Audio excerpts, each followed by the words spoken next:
যাদের মাথার চুল পড়ে যায়, ওরা যদি হাতের মধ্যে তেল নিয়ে ওই তেলের মধ্যে যদি কোরআনের ছোট্ট একটা আয়াত পাঠ করে যদি ফুঁক দিয়ে মাথায় নিতে পারে অথবা চুলে নিতে পারে, 100% তার চুল পড়া বন্ধ হয়ে যাবে। এটা কোরআনের একটি ম্যাজিক, কোরআনের একটি চিকিৎসা। কোরআনের আমলগুলো যে কিভাবে আমাদের জন্য কাজ করে এটা নিজের চোখে যখন দেখবেন তখন আপনি বুঝতে পারবেন এবং আপনার ঈমানটা তখন বেড়ে যাবে। এই চুল পড়া বন্ধ করার যে আমলটা আমি নিজে করেছি এবং যত মানুষকে আমি বলেছি, বিশ্বাস করেন প্রত্যেকটা মানুষ পজিটিভ একটা রিভিউ দিয়েছেন, বলেছেন হ্যাঁ 100% আমার চুল পড়া বন্ধ হয়ে গেছে, আমার ঈমান বেড়ে যায়। তখন আল্লাহ পাক এই কুরআনুল কারীমটা আমাদের জন্য পাঠিয়েছেন শিফা হিসাবে। অনুনাজ্জিলু মিনাল কুরআনি মা হুয়া শিফাউ ওয়া রাহমাতুল লিল মুমিনিন। এই কোরআনটা আমাদের জন্য শিফা। অতএব যত রোগ আছে আপনি কোরআন দিয়ে চিকিৎসা করলে আল্লাহ পাক সেই চিকিৎসা অনুযায়ী আপনাকে আল্লাহ পাক অবশ্যই হেফাজত করবে। কারণ নবীজি বলছেন, যে ব্যক্তি কোরআন থেকে চিকিৎসা নেয় না আল্লাহ তাকে পরিপূর্ণ সুস্থতা দান করে না। আপনি অন্যভাবে চিকিৎসা নেন, সমস্যা নাই, কিন্তু কোরআন থেকে আগে চিকিৎসা চাইবেন, আল্লাহর কাছে আগে শেফা চাইবেন, তারপরে আপনি দুনিয়াবি জাগতিক শিক্ষা, জাগতিক যে চিকিৎসা আছে সেগুলো আপনি নিতে পারেন।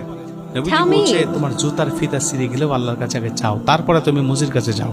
আপনি আল্লাহর কাছ থেকে কোরআনের দিয়ে আপনি শেফা কামনা করেন, তারপর ডাক্তার কাছে যান, সমস্যা নাই, আপনি দোয়া করেন আগে আল্লাহর কাছে। আল্লাহ পাক যেহেতু কোরআনটাই শেফা হিসেবে পাঠিয়েছে, অত সমস্যা কি?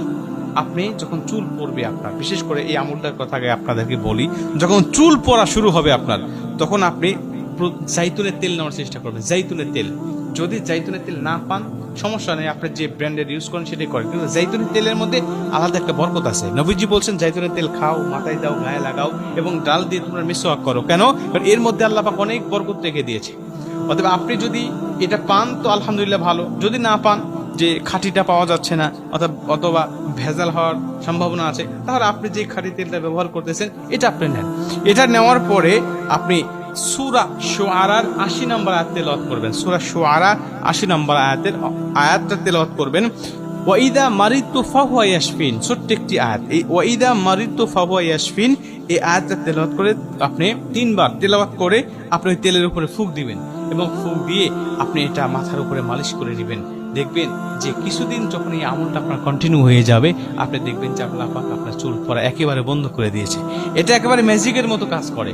এটা আপনার চুল পড়া একেবারে ম্যাজিকের মতো কাজ করবে, কারণ এটা কোরআনের চিকিৎসা। এবং রাসূল সাল্লাল্লাহু আলাইহি ওয়াসাল্লাম বলছেন যে প্রত্যেকটা রোগের প্রতিষেধক আল্লাহ দুনিয়ার জন্য পাঠিয়েছে। যখন এই প্রতিষেধকের সাথে রোগটা মিলে যায় তখন আল্লাহ পাক তাকে পরিপূর্ণ শিফা দান করে দেয়। এটা হাদিস শরীফের মধ্যে আসছে। রাসূল সাল্লাল্লাহু আলাইহি ওয়াসাল্লাম বলছেন যে রোগের সাথে যখন প্রতিষেধকটা 100 মিলে যায় তখন আল্লাহ পাক তাকে শিফা দিয়ে দেয়। আর এই রোগের সাথে এটা হলো প্রতিষেধক 100%। অতএব আপনি এটা আমল করে দেখেন যে আল্লাহ পাক কেমনি আপনার এই চুল পড়া রোগ